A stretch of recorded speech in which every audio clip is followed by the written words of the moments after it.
You had that child without my consent. Leave now, the Millionaire CEO warned. But 4 years later, he saw her strolling with a beautiful daughter. The afternoon moved at an easy rhythm through Central Park. Musicians played somewhere beyond the trees, children laughed near a row of benches, and the steady murmur of conversations blended into the background like soft music. Nelson Baker walked alone, one hand tucked into the pocket of his tailored coat. Meetings at Baker Global Holdings had ended early, and for once he had nowhere urgent to be. That in itself felt unfamiliar. He slowed near a fountain, watching a little girl chase falling leaves while her mother filmed on a phone. A faint smile almost appeared on his face before he straightened again, slipping back into the calm expression the business world expected from him. Peaceful moments rarely lasted long in his life, and then he saw her. Wendy Morales stood near the pathway, turning slightly as she adjusted the strap of a canvas bag on her shoulder. Her posture was steady, her expression calm, different from the woman he remembered, yet unmistakably the same. Nelson stopped walking. His first instinct was to step away before she noticed him. That was easier, cleaner, controlled, but before he could turn, a small hand reached for Wendy's. The little girl beside her laughed at something only she seemed to understand. Dark curls framed her face, and when she looked up, bright eyes wide with curiosity, Nelson felt the world narrow into silence. He didn't know why his chest tightened. He didn't know why the child's smile felt familiar enough to unsettle him. Wendy noticed him then. Her gaze met his, steady and unreadable. "Hello, Nelson," she said. His voice came out lower than usual. "Wendy," the girl glanced between them. "Mama, who's that?" Wendy hesitated just a second too long. Her question pulled him back 4 years without warning. A quiet office, a conversation that changed everything. "You had that child without my consent. Leave now." He had said it with certainty back then, the voice of a man who believed control solved every problem. Standing in the park now, those words echoed differently. He shifted his weight, forcing his shoulders to relax. "I didn't expect to see you here." "I know," Wendy replied softly. "Life tends to do that." The little girl studied him openly. "Are you Mama's friend?" Nelson almost answered automatically, the way he did in interviews or boardrooms, but nothing prepared him for this moment. "I used to be," he said carefully. Wendy's eyes flickered with something unreadable, not anger, not warmth, just quiet awareness. Nelson Baker was known for precision. Investors described him as composed. Employees said he never hesitated. The girl tilted her head. "You look serious," she told him. Wendy laughed softly. "He always did." Nelson exhaled through a faint smile. "I'm working on that." The word surprised him as much as anyone. For years his life had followed clear rules, decisions based on logic, relationships measured carefully. Seeing Wendy again, especially like this, unsettled that balance in a way he hadn't expected. He glanced toward the trees, buying himself a second to think. "I didn't realize you were still in the city." "I never left," she said. Another quiet pause. Then Wendy spoke, her voice gentle but direct. "Her name is April." Nelson looked at the girl again, letting the name settle in his thoughts. April waved at him casually, as if introductions with strangers were part of her daily routine. Something shifted inside him. Not dramatic, just unfamiliar. "Have you ever run into someone who changed your life?" Nelson said slowly, almost to himself, and realized you never really finished the conversation. Wendy watched him carefully, as though weighing the honesty behind the words. April tugged at her sleeve. "Mama, can we get ice cream?" "In a minute," Wendy said. Nelson cleared his throat. "I should probably let you go." "Maybe," Wendy replied, "but maybe not yet." He met her gaze again, searching for anger or blame, but she seemed calm, stronger than he remembered. "Are you afraid I'll walk away again?" he asked quietly. She didn't answer directly. "People change when they're ready," she said, "not when they're forced." Her words landed without accusation. April stepped closer and held up a small drawing pad. "I'm practicing faces," she announced proudly. "Can I draw you?" Nelson blinked, caught off guard. "I don't usually sit for portraits," he said. "Then today can be your first time," Wendy replied with a teasing smile. He hesitated, then nodded. As April began sketching, Nelson looked around at the passing crowd, strangers moving through their own stories, unaware that his carefully structured world had just shifted. He glanced back at Wendy. 4 years, he murmured. "I thought everything ended that day." "Some things pause," she said gently. "They don't disappear." April held up the drawing. The lines were simple, unfinished, but something about it felt honest in a way no business success ever had. Nelson let out a quiet laugh. "Not bad," he told her. She beamed. "You look nicer when you smile." He turned toward Wendy again, the tension between past and present hanging in the air like an unanswered question. And somewhere between the sound of distant music and the soft rustle of leaves underfoot, Nelson realized that this encounter wasn't an accident. It was the beginning of something he never planned for, a chapter he didn't know how to control. Before we go any further, if you enjoy powerful storytelling that feels real and meaningful, take a second to subscribe to Mr. Cooper Stories. Nelson didn't know his answer yet, but for the first time in years, he didn't walk away. The glass doors of Baker Global Holdings opened without a sound, revealing a lobby built on quiet confidence rather than loud luxury. Soft gray stone floors stretched toward a wide reception desk, and digital displays scrolled through market updates in calm blue tones. Employees moved with purpose, their conversations low, almost respectful of the space itself. Nelson Baker crossed the lobby with measured steps, acknowledging greetings with brief nods. Nothing here felt chaotic. Everything had a place, just the way he liked it. "Morning, Mr. Baker," Maya called as she approached with a tablet in hand. "Your 9 o'clock meeting moved to the executive floor. The board requested a shorter briefing." "Good," he replied. "Efficiency keeps people honest." She smiled slightly, already adjusting his schedule as they walked toward the elevator. Inside the mirrored walls, Nelson's reflection looked composed, almost untouchable. The doors slid shut, carrying him upward toward another day, built on decisions that shaped thousands of lives, investments, partnerships, expansions. From the outside, his world appeared flawless. From the inside, it felt carefully contained. The executive floor welcomed him with quiet precision. Assistants preparing reports, analysts reviewing charts, the faint tapping of keyboards filling the air. Nelson entered the conference room without hesitation, taking his seat at the head of the table. "Let's begin," he said simply.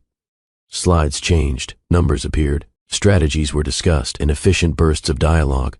"Our logistics division is outperforming projections," one director explained. Nelson listened, fingers resting lightly on the table. "Maintain stability," he replied. "Growth means nothing if it isn't sustainable." His voice stayed calm, steady, never rushed, never overly warm.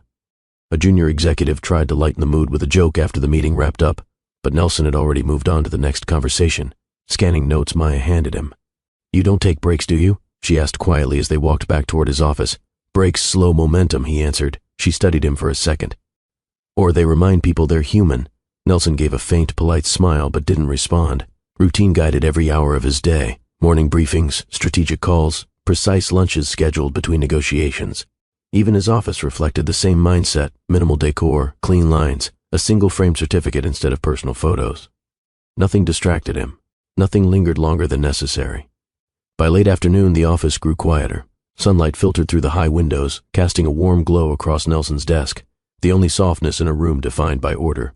He finished reviewing a contract and leaned back slightly, eyes drifting toward the city skyline beyond the glass. A faint memory crossed his mind: laughter in a park, a child holding up a sketchbook, but he pushed the thought away, returning to the numbers in front of him. Maya knocked gently before stepping inside. "Your evening dinner with investors is confirmed," she said. "They requested a more personal conversation this time." "Personal?" Nelson repeated, almost amused. "Investors care about results. Sometimes they care about the person delivering them," she replied. He considered that for a moment, then nodded. "Add it to the schedule." When she left, silence settled again. Nelson glanced at his phone. No new messages, no personal notifications, only business alerts stacked neatly on the screen. He set the device down slowly. Success had filled his calendar, his accounts, his reputation. Yet moments like this, when meetings ended and the office grew still, revealed a quieter truth. There was no one waiting to ask how his day went, no one interrupting his routine with unpredictable warmth, just the steady rhythm of a life designed for control. He stood and walked toward the window, watching people move along the streets far below, strangers connected by invisible stories he never paused long enough to notice. For a brief second, he wondered what it would feel like to step outside that routine without a plan. Then he straightened his jacket, returning to his desk as another notification lit up the screen. Work continued, and Nelson Baker, as always, remained composed, even as a small, unspoken loneliness lingered beneath the success everyone admired.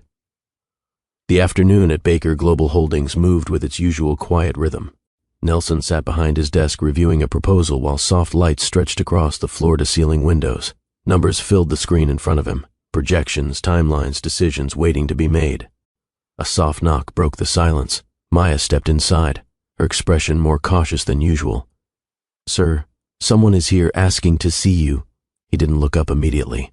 "Add them to next week's calendar. She says it's personal." That word alone made him pause. Nelson leaned back slightly, folding his hands together. Personal visits rarely reached this floor. His life was arranged to prevent surprises. "Name?" he asked. Maya hesitated, almost as if measuring the weight of it. "Wendy Morales." The room felt smaller for a moment. Nelson's gaze drifted toward the window before returning to Maya. He didn't answer right away, weighing instinct against curiosity. "She insisted she wouldn't stay long," Maya added gently. After a brief silence, he nodded once. "Send her in." Maya stepped out, closing the door quietly behind her. Nelson stood, adjusting his jacket, the familiar habit giving him something solid to hold on to. He told himself this was just a conversation, nothing more complicated than that. Still, his heartbeat felt slightly out of rhythm. The door opened again. Wendy walked in with calm confidence, carrying a canvas bag over her shoulder. She looked different from the woman he remembered, steadier, grounded, yet the warmth in her eyes remained unchanged. For a second, neither of them spoke. "Hello, Nelson," she said softly. "Wendy," he replied, keeping his tone even. "I didn't expect to see you here." "I know," she answered, offering a small smile. "But some conversations don't belong in crowded parks." He gestured toward a chair across from his desk. "Please sit." She didn't rush to take it, instead glancing around the office. "You haven't changed much. Consistency works," he said. She laughed lightly, though there was something thoughtful behind it. "That sounds like you." As she sat down, Nelson noticed the quiet strength in her posture. No hesitation, no apology for being there. "So," he said, resting his hands on the desk, "what brings you here?" Wendy met his gaze directly. "You already know part of the answer." He exhaled slowly. "The park, and April," she added. The names settled between them, heavy but calm. For a moment, the office felt less like a corporate space and more like neutral ground where old history waited patiently. Nelson walked toward the window, giving himself a second before responding. "She seems bright," he said quietly. Wendy's expression softened. "She is. I didn't come here to argue," Wendy continued. "And I didn't come here to make you feel guilty." He turned back toward her. "Then why now?" She considered her words carefully. "Because pretending you don't exist in her world feels dishonest. And because you deserve the choice you didn't take before." Her honesty caught him off guard. "You're giving me a choice?" he asked. "I'm giving you information," she corrected gently. "What you do with it is yours." Nelson nodded slowly, absorbing the weight of her words. For years, decisions had come easily. Contracts signed, partnerships ended, strategies approved without hesitation. This felt different. "What are you expecting from me?" he asked. "Nothing immediate," she said. "Just honesty." He studied her face, searching for resentment but finding none, only patience. "I've built my life on structure," he admitted quietly. "I don't usually handle unexpected chapters well." Wendy leaned back slightly, her voice calm. "Maybe that's why this one matters." Another pause settled between them. Outside the glass walls, employees moved through the corridor, unaware that one quiet conversation was shifting something deeper than any business deal. Nelson finally spoke again. "If I wanted to see her, where would I go?" A faint smile touched Wendy's lips, not triumphant, just hopeful. "There's a small art studio in Brooklyn," she said. "She spends most afternoons there." He nodded once, committing the detail to memory. Wendy stood, adjusting the strap of her bag. "That's all I needed to say today." "You came all this way just for that?" he asked. "Yes," she replied. "Some things are better said face to face." She moved toward the door, then paused. "You don't have to be perfect, Nelson. Just present." With that, she left the office as quietly as she had entered. The door closed, and Nelson remained standing in the center of the room, the silence heavier than before. For years, he had built walls around his life, clear lines between past and future, emotion and logic. Now, those lines felt less certain. He glanced at the empty chair she had occupied, then at the city beyond the window. And for the first time that day, he allowed himself to consider a possibility he once refused to imagine, stepping into a role he never planned for, guided not by control, but by something far less predictable. 4 years earlier, Nelson Baker had walked into a creative studio downtown expecting efficiency, not personality. The charity project was meant to be simple, a partnership between Baker Global Holdings and a community arts initiative aimed at supporting young creators. He arrived precisely on time, tablet in hand, prepared to approve designs and move on. Instead, he found Wendy Morales standing barefoot on a paint-splattered rug, sketchbook balanced against her arm as she argued, politely but firmly, with a group of designers about color choices. No, she said with a small laugh, brushing a loose strand of hair behind her ear. If it feels safe, nobody will remember it. Let it breathe a little. Someone noticed Nelson near the door and straightened. Mr. Baker's here. Wendy turned, meeting his gaze without hesitation. You must be the man funding all of this. And you must be the one ignoring the budget, he replied evenly. She grinned. Only when the budget forgets the people it's meant to help. The room grew quiet, waiting for his reaction. Nelson surprised himself by smiling faintly. Let's see what you've created. She handed him a series of illustrations, vibrant, thoughtful, layered with meaning. They were nothing like the polished corporate visuals he usually approved. These won't appeal to everyone, he said carefully. They're not supposed to, she answered. They're supposed to matter. For the first time that day, Nelson set his tablet aside and actually listened. Over the following weeks, meetings stretched longer than scheduled. What began as professional collaboration gradually shifted into something more personal. Long discussions about art, responsibility, and the strange balance between ambition and compassion. One evening, as most of the team packed up to leave, Wendy remained at a table sketching quietly. Nelson lingered near the doorway, watching the way she focused on each line as if the world outside didn't exist. You stay late often? He asked. Only when ideas refuse to wait, she said without looking up. You? I stay late because efficiency demands it. She finally glanced at him, amused. You speak like a contract, and you speak like someone who's never had to meet a quarterly target, he replied. She laughed softly, the sound warm but genuine. Maybe that's why we work well together. You keep things grounded. I keep them interesting. He pulled out a chair across from her, surprising himself again. What makes you challenge every decision I make? Wendy paused, considering. Because you don't seem like someone who wants to be agreed with all the time. Her honesty felt refreshing, even unsettling. Over coffee breaks that turned into long conversations, Nelson found himself talking about things he rarely shared. The pressure of building a company young, the loneliness that came with constant expectations. Wendy listened without trying to fix anything. She simply asked questions that made him think differently. You ever take a day off? She teased once. Time off creates inefficiency, he said automatically. She shook her head. Or maybe it creates space for things you didn't plan. He didn't answer then, but later that night he caught himself replaying the conversation while staring at the city lights from his office window. The charity launch approached quickly, bringing long hours and late-night preparation. One evening, a sudden power outage forced the team to pause their work. The studio felt quiet except for soft laughter and the faint glow of emergency lights. Wendy sat beside Nelson on the edge of a table, sharing a cup of tea someone had brewed earlier. Do you ever get tired of being the person everyone expects you to be? She asked gently. Or they create distance, she replied. Her words lingered between them. For a moment, neither spoke. Outside, the city moved at its usual pace, unaware of the quiet shift happening inside that small studio. Nelson noticed how easy it felt to sit there without discussing numbers or strategies. Wendy didn't treat him like a powerful executive. She treated him like a person still figuring things out. You're different when you're not in a suit, she said suddenly. And you're different when you're not challenging my decisions, he replied. She smiled. Maybe we both needed a change of perspective. That night marked the beginning of something deeper. Not dramatic, not rushed, just two people learning to meet each other halfway. They began sharing dinners after long workdays, talking about everything from childhood memories to dreams they rarely admitted aloud. Nelson found himself laughing more, noticing details he used to overlook, the way Wendy tilted her head when thinking, the quiet confidence in her voice when she spoke about helping others.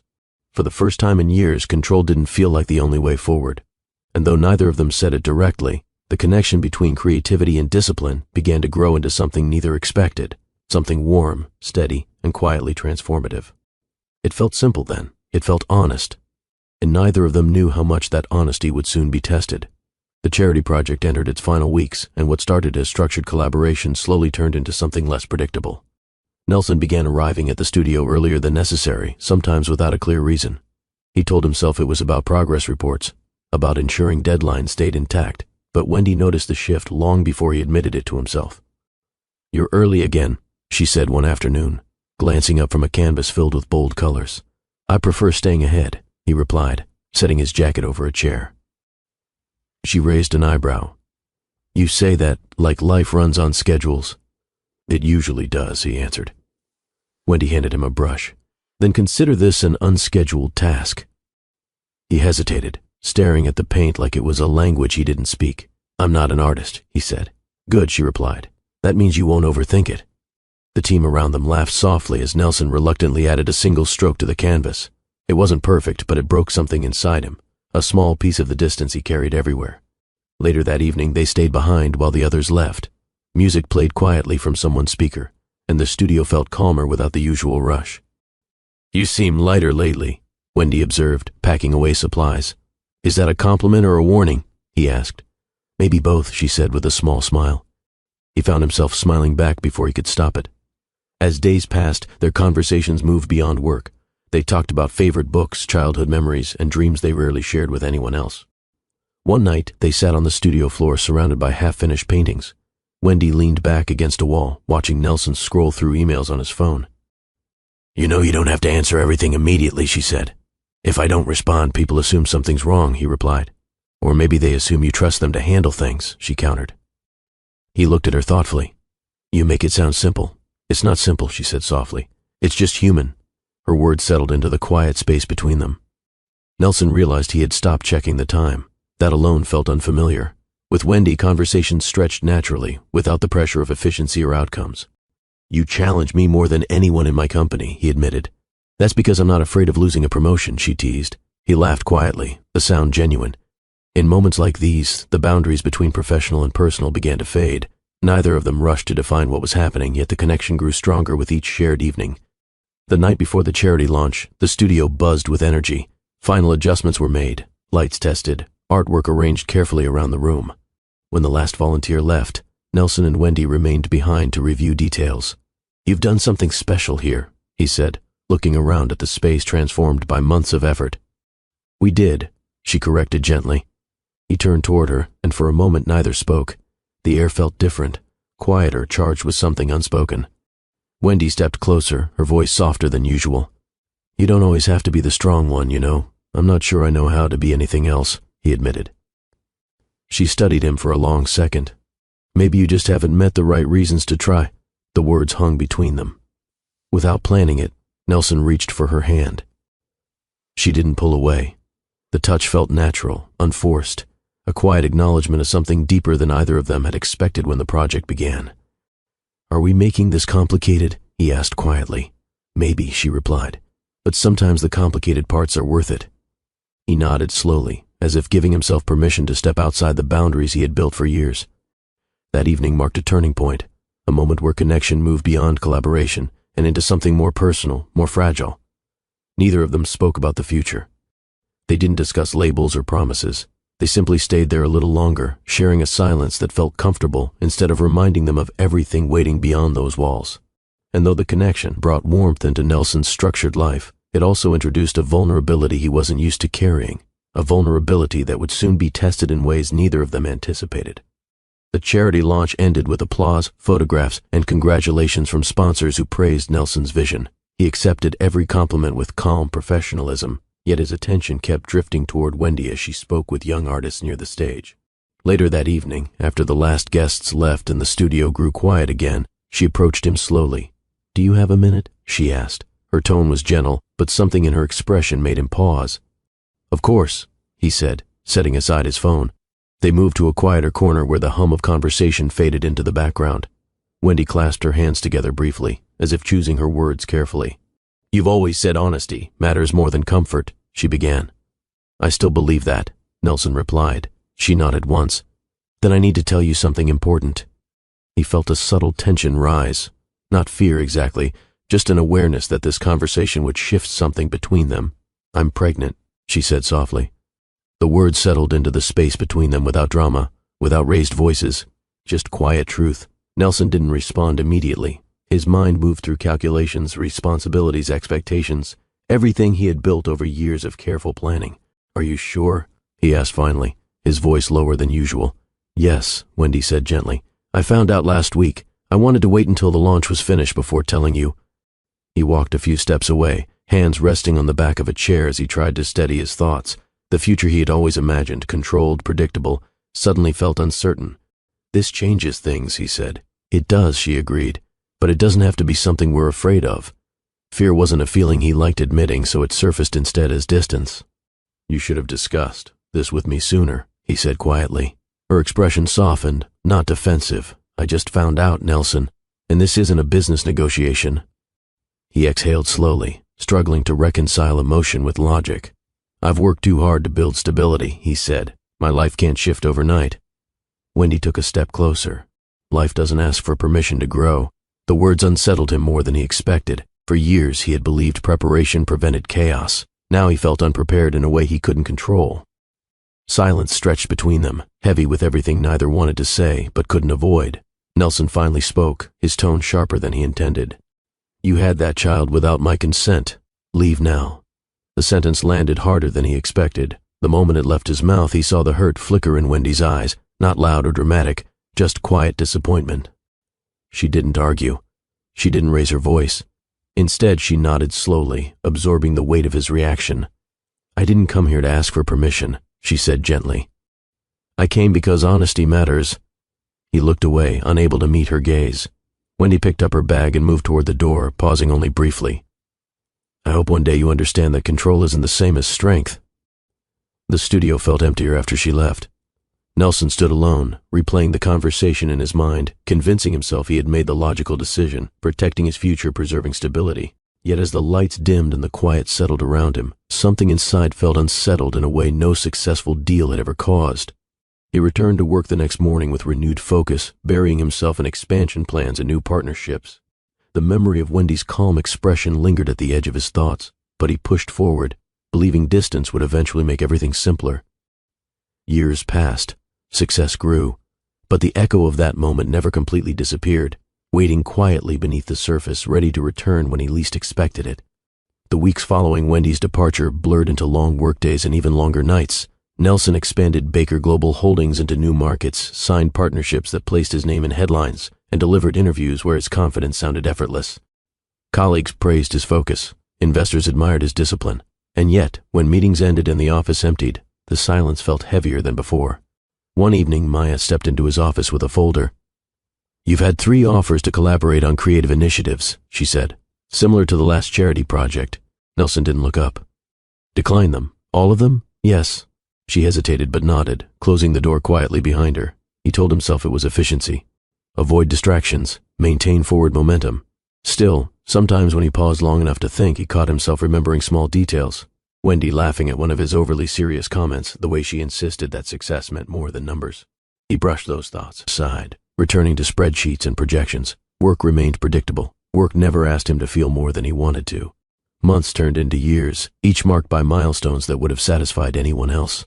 New offices opened across continents. Media outlets described Nelson as one of the most disciplined leaders of his generation. At a private dinner celebrating another successful quarter, a senior investor raised a glass. To Nelson, the man who never lets emotion cloud his judgment. Laughter filled the room, but Nelson only offered a polite smile. Later that night, standing alone near a balcony overlooking the city, he replayed the words in his mind. Never lets emotion cloud his judgment. It sounded like praise, yet it felt strangely empty. Victor, an old business associate, joined him. You should be proud, he said. Most people chase stability their whole lives. You built it before turning 30. Nelson nodded faintly. Stability isn't always the same as satisfaction. Victor studied him carefully. That doesn't sound like the man I used to know. People evolve, Nelson replied. He didn't explain further. Somewhere deep down he wondered whether the choices he made 4 years earlier had shaped more than his career, whether they had quietly closed a door he wasn't ready to lose. The memory faded as the present rushed back in. The afternoon in Central Park, Wendy's calm voice, April's bright smile. Nelson sat at his desk late one evening, scrolling through his calendar without seeing the words clearly. His mind drifted back to the conversation in his office earlier that day. The way Wendy said he deserved a choice. For years he had avoided looking back. Now the past stood in front of him, asking whether he was willing to change. He opened a blank note on his tablet and typed a single word, Brooklyn. The studio address Wendy mentioned earlier returned to him with surprising clarity. He stared at the screen, considering the implications. Visiting would mean stepping into something uncertain, into a world that didn't follow contracts or strategies. His phone buzzed with another business alert, pulling him briefly away from the thought. He answered quickly, his voice steady, professional, the version of himself everyone expected. When the call ended, the quiet returned. Nelson leaned back in his chair, eyes fixed on the city lights beyond the window. For the first time in years, he allowed himself to acknowledge something he rarely admitted aloud. Success had filled his life with movement, but it hadn't replaced what he lost. He closed the tablet slowly and stood, reaching for his coat. The decision felt small. Just a visit, just a conversation. Yet as he walked toward the elevator, he sensed that this choice carried more weight than any deal he had ever signed. And somewhere beneath the calm expression he wore so well, a quiet curiosity began to grow, not about business or strategy, but about a little girl named April, and the possibility of a future he once refused to imagine. The next afternoon, Nelson sat at his desk reviewing reports he had already read twice. Numbers usually grounded him, but today they felt distant, like background noise he couldn't quite focus on. A soft knock came at the door. "Come in," he said. Wendy stepped inside again, calm and composed, her presence immediately shifting the atmosphere of the room. She didn't carry tension with her, just quiet certainty. "I won't take much of your time," she said. "You said that yesterday," he replied, gesturing toward the chair across from him. She sat, folding her hands loosely in her lap. "I thought it might be easier to keep things brief, but honesty rarely works that way." Nelson leaned back slightly. "You've always been direct." "It saves energy," she said with a faint smile. Silence settled for a moment, not uncomfortable, just filled with things waiting to be spoken. "I realized after leaving yesterday that you asked a question you didn't finish," she continued. "You wanted to know more about her." He nodded slowly. "I did." Wendy met his gaze. "Then let's start with the simplest truth. Her name is April," Wendy said again, more softly this time, as if allowing the sound to settle fully into the room. Nelson repeated it quietly. April. The name felt lighter than he expected, not heavy with blame or regret, just new and unfamiliar. "She loves painting," Wendy added, "and she asks too many questions." A faint smile touched his face despite himself. "That sounds like someone I used to know." Wendy tilted her head slightly. "She has your curiosity, whether you like that or not." He looked down at the desk for a moment, absorbing the thought. For years he had avoided imagining what life might have looked like if he had made a different choice. Now, the idea stood in front of him, real and impossible to ignore. "What does she know about me?" he asked carefully. "Only that you were someone important to me once," Wendy answered. "I never told her anything. Unkind." The honesty in her voice made him pause. "You could have," he said quietly. "That wouldn't have helped anyone," she replied. Nelson stood and walked toward the window, watching the city move below. Cars passed in steady lines, people crossing streets with places to go, decisions to make. Another silence followed, heavier this time, filled with reflection rather than uncertainty. "I've spent years believing some doors close permanently," he said. "Some do," Wendy replied gently, "but others stay open longer than we think." She didn't answer immediately. Instead, she studied him carefully, as if searching for the intention behind his words.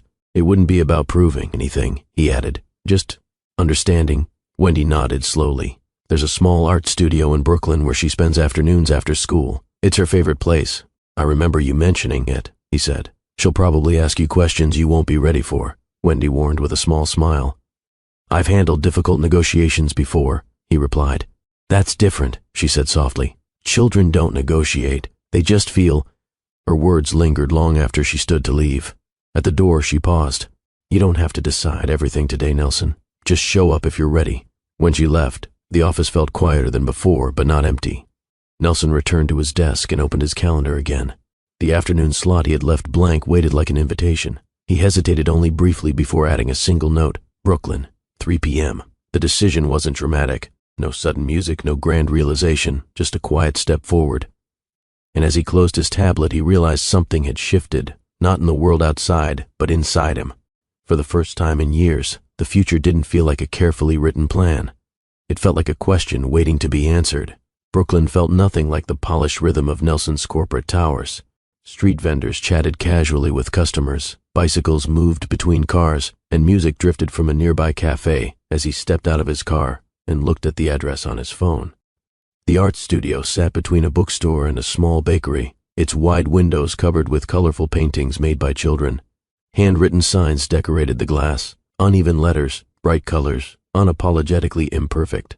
Nelson adjusted his jacket, suddenly aware that he looked out of place. For a moment he considered leaving. He told himself he could always come back another day, prepare better, think through what he would say. That was his usual way of approaching uncertainty. But then he remembered Wendy's words, "Just show up if you're ready." He reached for the door and pushed it open. Warm laughter greeted him immediately. Paintings hung from the walls in layers of color, and small tables filled the room where children worked quietly with brushes and pencils. No one rushed toward him. No one asked for a business card or introduced themselves with titles. It felt strangely peaceful. A young instructor glanced up and smiled politely. "Welcome," she said. "You here for a class?" "Not exactly," Nelson replied. "I'm visiting someone." She nodded and gestured toward the back of the room. And that's when he saw her. April sat at a small table near the window, carefully blending colors on a canvas. Her dark curls fell forward as she focused, completely unaware of who had just entered the room. Nelson slowed his steps, unsure how to begin. Before he could decide, she looked up, bright eyes widening slightly with recognition. "Oh," she said, tilting her head. "You're the serious man from the park." A few nearby children giggled softly. Nelson crouched slightly to meet her eye level.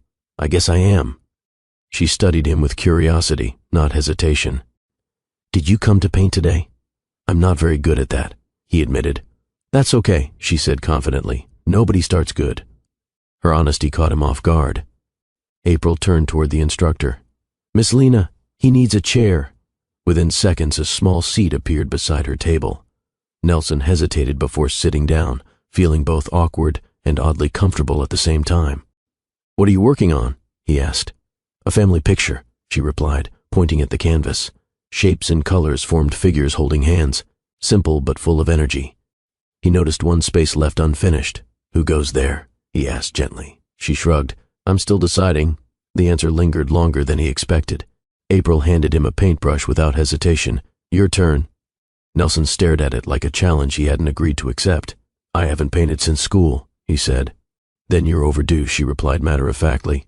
He dipped the brush into a soft blue color, adding a small line to the corner of the canvas. The movement felt simple, almost calming, nothing like the high-pressure decisions he made every day.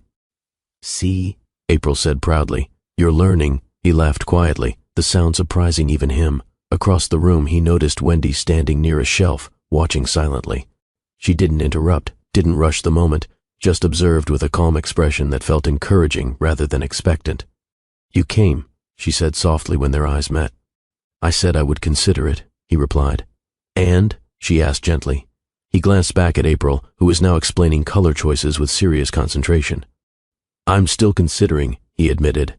Wendy smiled faintly, understanding more than he said out loud. As the afternoon continued, Nelson found himself staying longer than planned, helping mix colors, answering April's endless questions, listening to children laugh over small creative victories.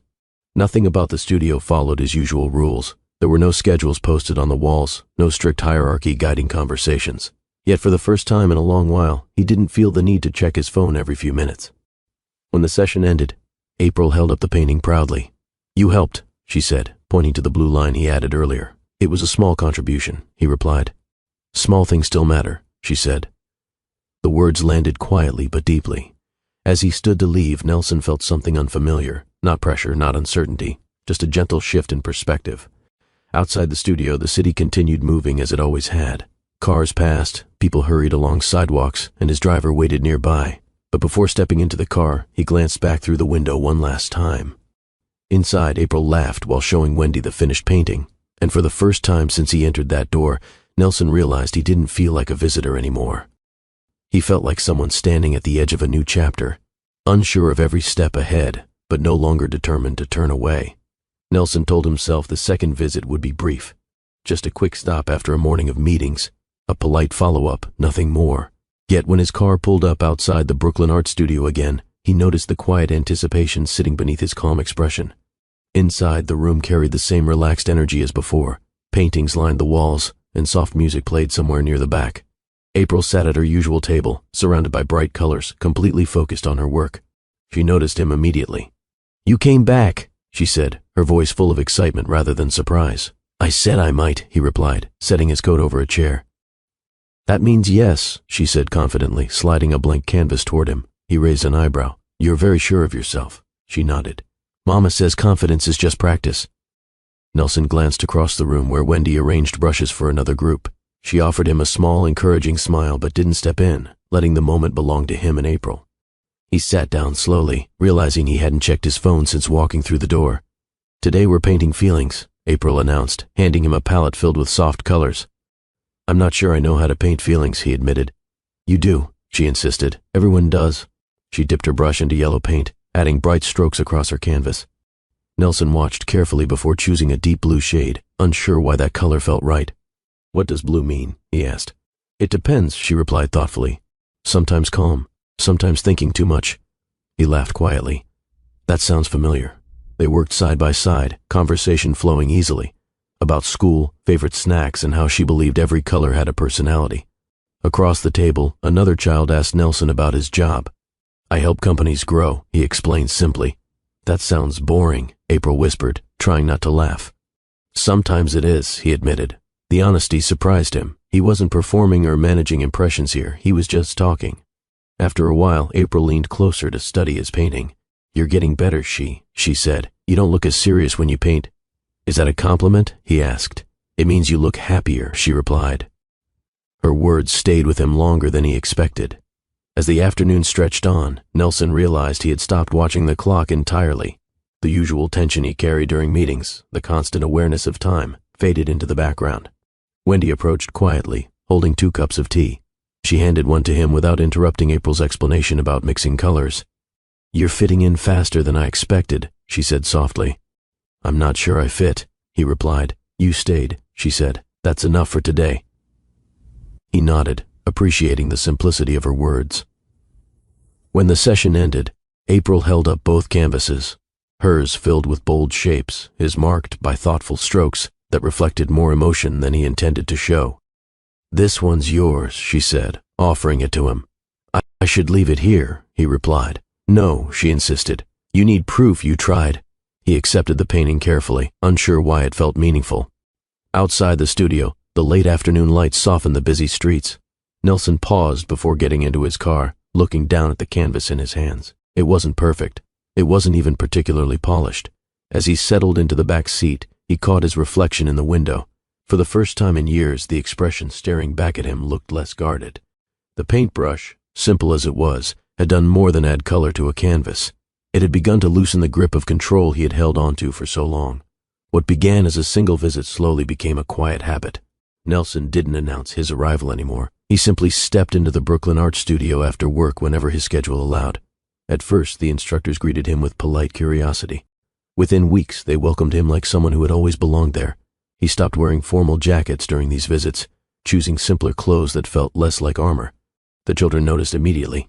You look different today, April said one afternoon, tilting her head as she studied him. Different how? He asked. And though he couldn't fully explain why, he found himself looking forward to the next visit, not as an obligation but as something quietly important. And with each visit, the distance he once felt between his world and theirs grew smaller. Less like a boss, she replied. Wendy laughed softly from across the room. Careful, she tells the truth whether you're ready for it or not. Nelson found himself laughing too, a sound that felt natural instead of calculated. He began helping in small ways, setting up easels, refilling paint cups, encouraging hesitant children to try new ideas. No one asked him to do these things. They simply happened. One afternoon, Nelson arrived early and sat quietly near the window while April worked on a new project. He didn't interrupt, didn't offer suggestions, just observed. You're quieter today, Wendy said, joining him with 2 cups of tea. But it represented something new, a moment where he allowed himself to participate instead of observe from a distance. I'm learning that not every moment needs direction, he replied. She smiled gently. That's a big step for you. Is it that obvious? He asked. Only to people who've seen you try to organize a paint table like a boardroom, she teased. He shook his head, amused. Old habits. They watched April laugh with another child, completely absorbed in the moment. She talks about you at home, Wendy said after a pause. Nelson looked at her, surprised. What does she say? That you listen, she replied simply. I'm still figuring out where I fit in all of this, he admitted quietly. The words carried more weight than any business compliment he had ever received. You don't have to define it yet, Wendy said. Just let it grow naturally. For once, he didn't feel the urge to analyze every possibility. Sitting there, watching the quiet rhythm of creativity unfold, felt enough. As weeks passed, Nelson became part of the studio's everyday energy. The children greeted him with casual excitement, sometimes asking about his work, sometimes ignoring him completely while focused on their own projects. One afternoon, a shy boy struggled with a painting, frustration written across his face. Nelson knelt beside him, unsure what to say. What if it doesn't turn out right? The boy asked. Nelson thought for a moment before answering. Then you try again. Most things worth doing take more than one attempt. April overheard and grinned. See, he gives good advice sometimes. Wendy watched the interaction quietly, a warmth in her eyes that Nelson noticed but didn't comment on. Later, as the session ended, she walked beside him toward the door. "You've changed more than you realize," she said softly. "I'm just spending time here," he replied. "That's exactly what change looks like," she answered.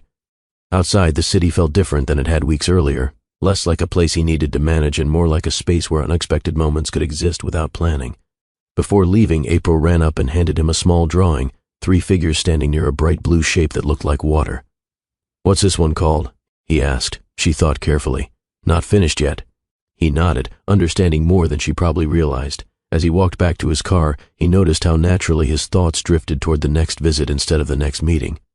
The transformation wasn't dramatic or sudden. It was quiet, steady, and built from small moments that didn't demand control, only presence. For the first time in years, Nelson Baker felt less like an observer of life and more like someone learning how to belong within it. The small cafe near the Brooklyn studio had become a quiet meeting spot for artists and parents waiting for classes to end. One evening, after the children left, Wendy gestured toward an empty table by the window. "Do you have time for coffee?" she asked. Nelson checked his watch out of habit, then slipped it back into his pocket. "I do." They sat across from each other, warm cups resting between them. Outside, people passed by in relaxed conversation, the world moving at its usual pace while something more personal unfolded at their table. But eventually, the conversation shifted. "You've been coming here a lot," Wendy said gently. "More than I expected." "I didn't expect it either," he admitted. She studied him quietly. "And how does it feel?"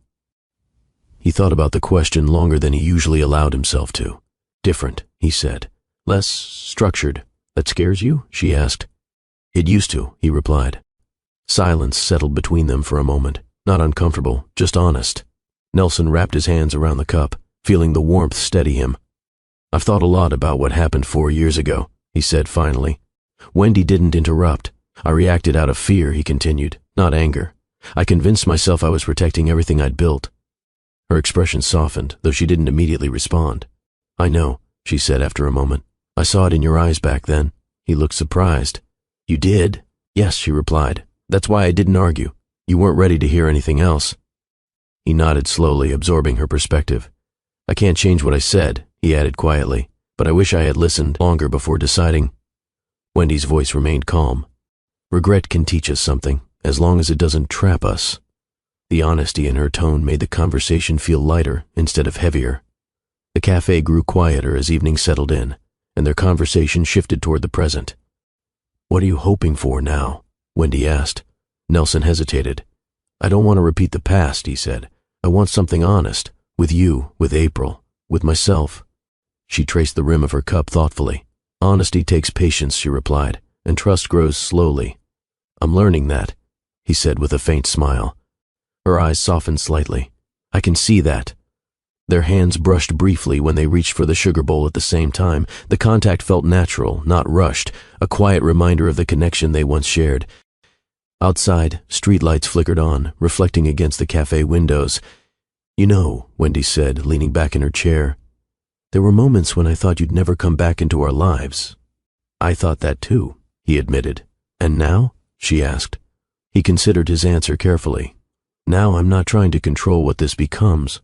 I'm just trying to be present." A small smile appeared on her face, not dramatic, just genuine. "That's enough for now," she said. As they stood to leave, Nelson realized something had shifted again, not in a dramatic way, but in a quieter, deeper sense. The conversation hadn't erased the past or solved every uncertainty, but it had opened space for understanding, and as they walked back toward the studio together, side by side without pressure or expectation, Nelson felt a calm certainty he hadn't experienced in years, a feeling that growth didn't have to come from grand gestures. Sometimes it began with simple moments, shared over coffee, built on honesty, and carried forward one quiet step at a time. Back at Baker Global Holdings, subtle shifts in Nelson's routine didn't go unnoticed for long. He left the office earlier some afternoons. He declined a few high-profile networking invitations, and during meetings his attention occasionally drifted, not away from responsibility but towards something quieter that now existed beyond spreadsheets and projections. During a strategy session, Victor leaned back in his chair, studying him carefully. "You've been dividing your time differently lately," he said once the others stepped out. Nelson closed a file calmly. "I've been reassessing priorities." Victor gave a small, knowing smile. That's a diplomatic answer. The board is asking questions. About what? Nelson asked evenly. About whether personal matters are influencing your public image, Victor replied. The words didn't sound harsh, but they carried weight. Nelson folded his hands on the table. My decisions remain professional. I know that, Victor said, but perception matters just as much as reality in this industry. Nelson nodded slowly. He had built his reputation on precision and emotional distance. Stepping into a more personal chapter of his life felt unfamiliar to those who only knew him as a strategist. Still, he didn't rush to defend himself. Later that evening, Maya entered his office with a folder filled with media updates. Some outlets noticed you visiting the Brooklyn art studio, she said gently. Nothing negative, just curiosity. Nelson skimmed the headlines briefly. Most described him as a leader exploring community engagement, but he recognized the undertone of speculation. Should I prepare a statement? Maya asked. No, he said after a moment. There's nothing to explain. She hesitated. I'm only asking because your image has always been controlled. He smiled faintly at the word. Maybe it doesn't have to be all the time. Maya studied him carefully. You seem calmer lately, she admitted. That surprises you? He asked. A little, she replied with honesty, but it's not a bad change. After she left, Nelson leaned back in his chair, considering how different his life looked compared to a few months earlier. The world he once managed with careful distance now pressed gently against the boundaries he had created, and instead of resisting, he found himself wondering whether those boundaries needed to remain as strict as before. That weekend, Nelson met Victor again at a quiet rooftop restaurant overlooking the city. The conversation turned quickly toward business, but Victor eventually leaned forward, lowering his voice. I'm not here to criticize, he said. Just to remind you that public perception can shift quickly. Nelson sipped his drink thoughtfully. And what if I'm not interested in maintaining the same perception anymore? Victor raised an eyebrow. That's a significant change. Maybe the image I built was only part of who I am, Nelson replied. Victor studied him for a moment, then smiled faintly. You sound different, less guarded. Nelson didn't deny it. Success taught me how to lead, he said quietly, but life outside the office is teaching me how to live. The words surprised even him, yet they felt honest. Victor nodded slowly. Just be prepared. Not everyone will understand. I'm not asking them to, Nelson replied calmly. As the evening ended, Nelson walked toward the elevator, reflecting on how far he had come from the man who once believed every aspect of life needed to fit a precise strategy. Pressure from the outside. World hadn't disappeared. Investors still watched. The media still speculated, and colleagues still wondered whether his focus had shifted. But for the first time, he didn't feel the need to adjust himself to meet expectations. Instead, he chose something quieter, more authentic, allowing his life to expand beyond the limits of reputation. And though the decision felt subtle, it marked another step toward the future he was slowly learning to embrace. The studio was quieter than usual that evening. Most of the children had left early, and the soft echo of footsteps filled the space as Wendy wiped paint from a table near the window. Nelson leaned against a nearby shelf, watching her work. Over the past weeks, their conversations had grown easier, warmer, yet he sensed something lingering beneath the surface tonight. You've been quiet, he said gently. She didn't look up right away. I've just been thinking. That sounds serious, he replied. Wendy finally turned toward him, her expression calm but thoughtful. What happens when work pulls you away again? The question hung between them, simple but heavy. Nelson crossed his arms loosely. It probably will, he admitted. My world hasn't stopped moving. That's what worries me, she said softly. April is starting to see you as part of her routine. And she paused, choosing her words carefully. I don't want to rebuild something only to watch it disappear again. Her honesty wasn't sharp or accusing, just real. Nelson took a slow breath before answering. I can't promise perfection, he said. You know that better than anyone. She nodded slightly. But I can promise I won't run from difficult moments the way I did before, he continued. I've learned that avoiding uncertainty doesn't make it disappear. Wendy studied his face, searching for the certainty behind his words. You sound different, she said quietly.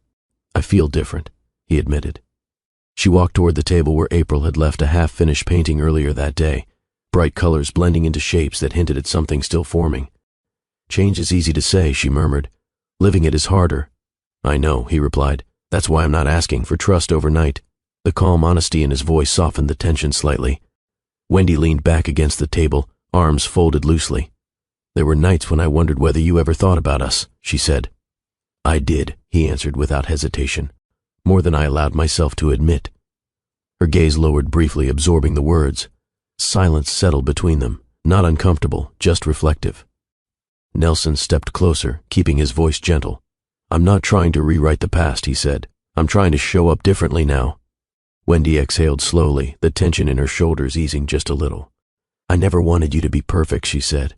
"I just needed to know you wouldn't disappear the moment life became complicated." He nodded. "That's fair." Across the room, April's laughter echoed faintly from another class finishing up, reminding them both of what mattered most.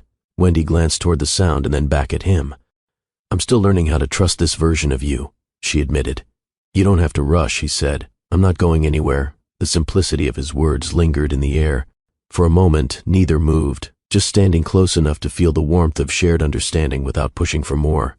Finally, Wendy smiled softly, not fully certain but no longer guarded. "That's a good place to start." As they walked toward the door together, Nelson realized that growth wasn't measured by grand gestures or dramatic declarations. Sometimes it meant listening without defending, promising without demanding immediate belief. And as the evening settled around them, he felt another quiet shift, not a resolution, but a steady step forward built on patience, honesty, and the willingness to face uncertainty together. The ballroom overlooking the river buzzed with conversation as leaders from different industries gathered for a large charity fundraiser hosted by Baker Global Holdings. Soft lighting reflected against tall windows, and quiet music filled the space while guests exchanged greetings. Nelson stood near the stage, reviewing the speech prepared by his communications team. Every word was polished, safe, professional, predictable. 5 minutes, Maya whispered, adjusting his microphone. "The board expects this to reinforce the company's image." He nodded, though his attention drifted toward the back of the room where Wendy stood with April, both dressed simply compared to the crowd. April waved when she noticed him looking. A small smile appeared before he caught himself. "Ready?" Maya asked. "Almost," he replied, folding the printed speech in half. For years he had delivered exactly what audiences expected: confidence, clarity, distance. Tonight felt different, though he couldn't explain why. Applause followed as Nelson stepped onto the stage. Cameras flashed, and conversations faded into attentive silence. He glanced down at the speech in his hand, then set it aside. "Good evening," he began, his voice steady but quieter than usual. "I was given a prepared message tonight, something polished and easy to deliver." A few guests exchanged curious looks, but lately, he continued, "I've realized that success isn't always found in perfect plans. Sometimes it grows in moments we never expected." He spoke about connection, about how community projects had changed the way he viewed leadership, how listening had become just as important as directing. Across the room, Wendy watched closely, her expression thoughtful rather than surprised. "I used to believe control meant strength," Nelson said. "Now I'm learning that growth often comes from allowing life to be unfinished."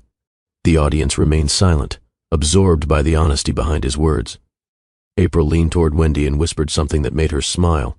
When Nelson finished speaking, the applause felt different, warmer, less formal.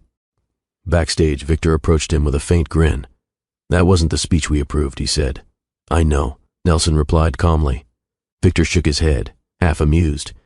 "You've definitely changed." Maya joined them moments later. "The audience loved it," she said, "and the media reaction looks positive so far." Nelson nodded, but his attention shifted when he saw Wendy and April walking toward him. "You sounded like Mama," April said proudly. He laughed softly. "Is that a compliment?" "It means you're learning," she replied, completely serious. Wendy met his gaze, her eyes warm. "That was honest," she said. "I didn't want to hide behind perfect words anymore," he admitted. She nodded, understanding more than he explained.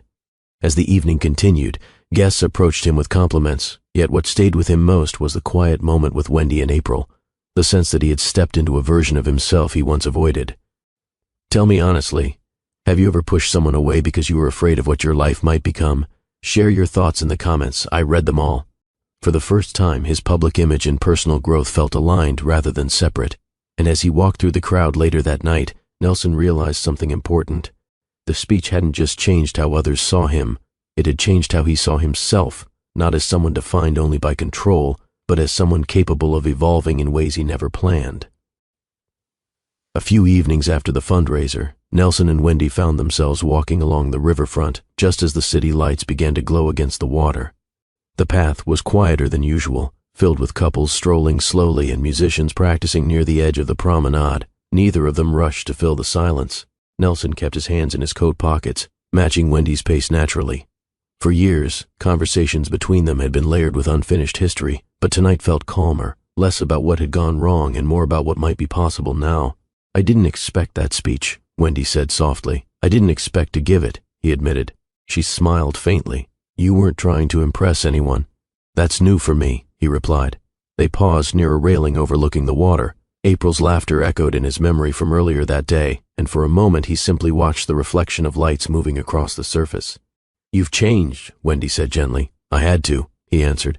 "Not for appearances, but because I didn't like the person I became when everything felt controlled." She nodded, understanding the weight behind his words. Nelson turned toward her, his expression thoughtful but steady. "I don't want to repeat the past," he said. "Back then, I was afraid of losing control. Now I'm more afraid of missing something real." Wendy looked at him carefully, searching for hesitation. She didn't find any. "I never stopped caring," she admitted quietly. "I just needed to see that you could grow beyond the version of yourself that pushed me away." He exhaled slowly, relieved by her honesty.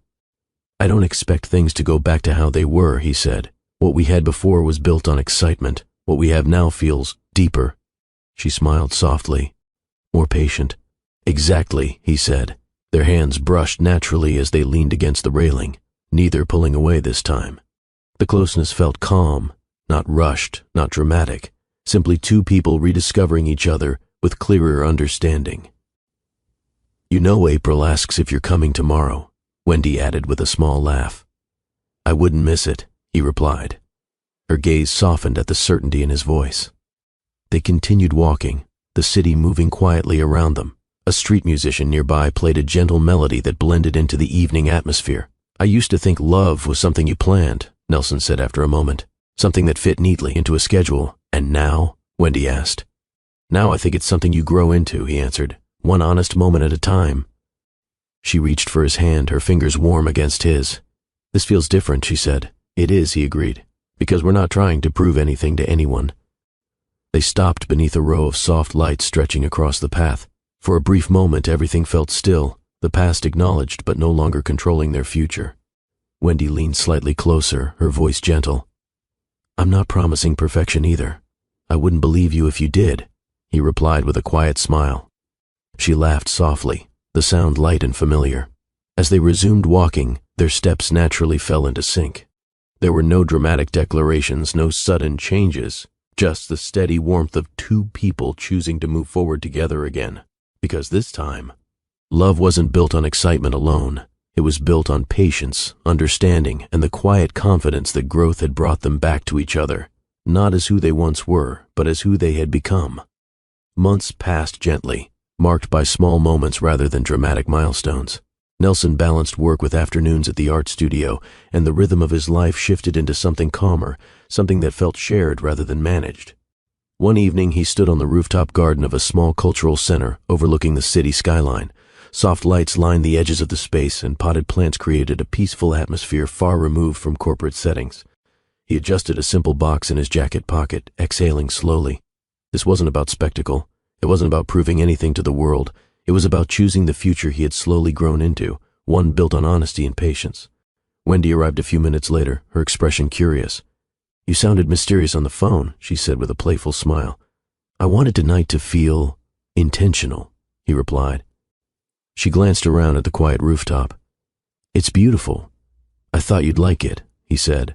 They walked slowly along the garden path, stopping near a railing where the city lights stretched endlessly below them. "For years, I believed perfect timing existed," Nelson began. "I thought life would eventually align with the plans I made." Wendy listened quietly, her eyes warm but attentive. "But meeting April, reconnecting with you, changed how I see things," he continued. "I stopped waiting for everything to feel certain." He reached into his pocket and held out a small ring, simple, elegant, without unnecessary detail. "This isn't about fixing old mistakes," he said softly. "It's about choosing the future we've already started building." Wendy's breath caught slightly, though her expression remained calm. "You've surprised me a lot lately," she said, her voice almost a whisper. "I'm still surprising myself," he admitted. She studied him for a moment, searching his eyes for hesitation. Instead, she found steady sincerity. Wendy stepped closer, her smile trembling gently with emotion. "I never wanted a perfect story," she said. "I just wanted one that felt real." He nodded, understanding completely. She looked at the ring again, then back at him. "Yes," she said softly, but differently this time. Relief and warmth crossed his face as he slipped the ring onto her finger. There were no loud cheers, no cameras capturing the moment, just the quiet sound of the city below and the shared understanding between them. She laughed lightly, brushing a tear from the corner of her eye. "You didn't plan a speech?" "I thought I had learned my lesson about scripted words," he replied with a gentle grin. They stood together at the railing, hands intertwined, watching the light stretch across the skyline. For Nelson, the moment felt grounded, not a dramatic turning point, but the natural continuation of a journey that had begun long before he understood where it would lead. And as they walked toward the exit side by side, he realized something simple yet powerful. The proposal wasn't about changing who they were. It was about honoring the growth that had brought them back together, stronger, more patient, and ready to move forward without fear of imperfection. A year passed quietly, marked by small celebrations instead of dramatic headlines. Inside the headquarters of Baker Global Holdings, Nelson's office looked subtly different than before.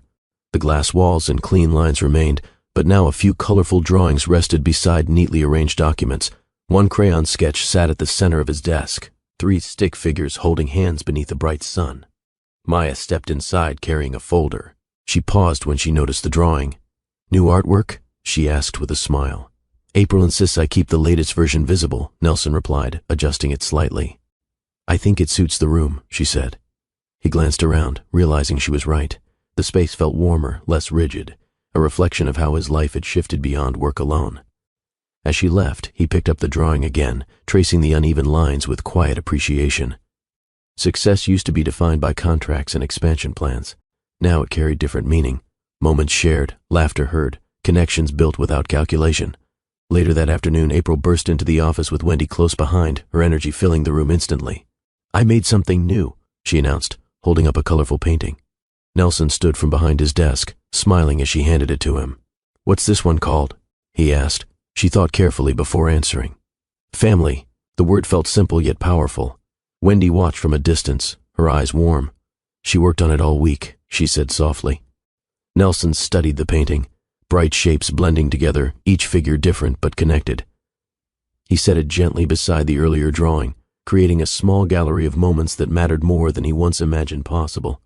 April climbed into a chair, swinging her legs. "Are you busy today?" she asked. "I finished my meetings early," he replied. "What do you have planned?" "We're going to the park," she said excitedly. "You promised." He glanced at Wendy, who nodded with a knowing smile.